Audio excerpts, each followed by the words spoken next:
Bonjour à tous.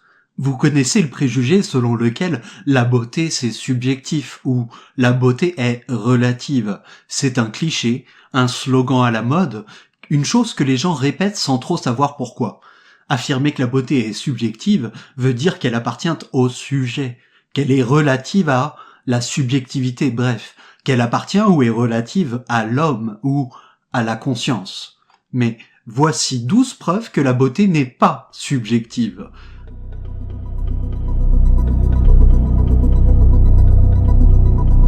Argument 1. La beauté ne vient pas de l'esprit. En effet, tout ce qui vient de l'esprit est une sensation. Or, la beauté n'est pas une sensation. Donc, la beauté ne vient pas de l'esprit. En résumé, la beauté ne vient pas de l'esprit. C'est pas une sensation produite par l'esprit ou dépendante de l'esprit parce que ce qui dépend de l'esprit n'est pas la beauté véritable. Argument 2. La beauté n'est pas une sensation éphémère. En effet, toute sensation est éphémère et devient un souvenir.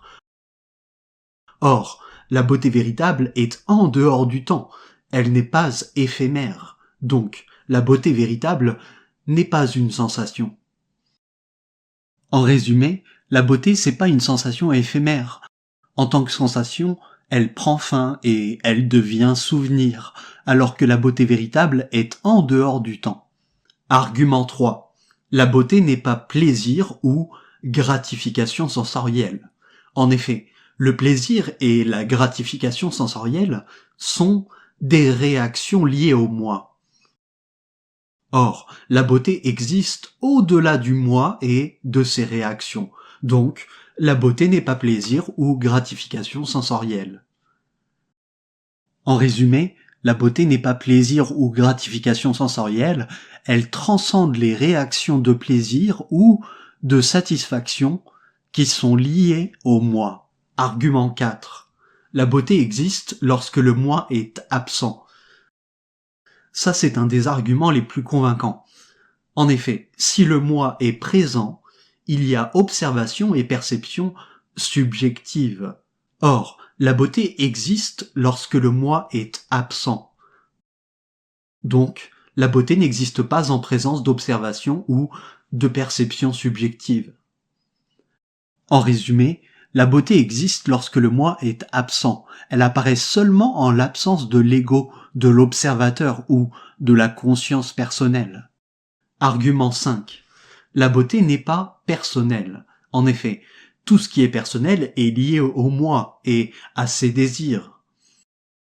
Or, la beauté n'est pas liée au moi, comme on vient de le voir, et elle n'est pas liée à ses désirs. Donc, la beauté n'est pas personnelle. En résumé, la beauté n'est pas personnelle, elle n'est pas liée au goût personnel ou à la réaction subjective. Argument 6. La beauté n'est pas la poursuite personnelle du plaisir. En effet, la poursuite personnelle du plaisir, c'est une activité égocentrique. Or, la beauté n'est pas une activité égocentrique, donc la beauté n'est pas la poursuite personnelle du plaisir. En résumé, la beauté, c'est pas la poursuite personnelle du plaisir. Elle ne résulte pas de la recherche égocentrique de satisfaction ou d'image mentale. Argument 7. La beauté ne se définit pas par la sensation. En effet, la sensation divise en beauté et laideur. Or, la beauté véritable ne connaît pas de division. Donc, la beauté ne se définit pas par la sensation. En résumé, la beauté ne se définit pas par la sensation. La sensation divise en beauté et laideur, mais la vraie beauté ne connaît pas cette division. Argument 8. La beauté n'existe pas en présence d'un effort conscient de soi-même. En effet, l'effort conscient de soi, c'est une action du moi.